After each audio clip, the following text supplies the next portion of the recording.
A desperate attempt to save homes from the air and on the ground in Southern California's Ventura County. I would take the hose and I put it on my hair because I got burned a couple places. Janet McLaurin and her husband Dana, a retired firefighter, tried to hold off the flames for 3 hours. I thought we were going to save it. I really did. But wind gusts up to 80 miles per hour sent the embers flying far and fast. It's gone. Everything. I mean, all the family memories. This happened so fast. We didn't have any preparation. What has this taught you?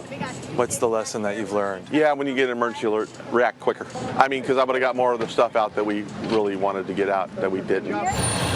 More than 2,000 firefighters are working tirelessly. Their priority getting people to safety while putting out hot spots that could flare up. These fires are dynamic. The fuels are ripe to burn. The winds are extreme. The fire is still actively burning.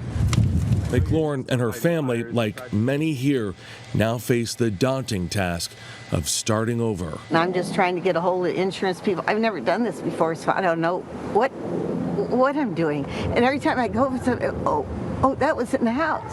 Oh no, I can't do that. Anyway, it's tough. It's tough.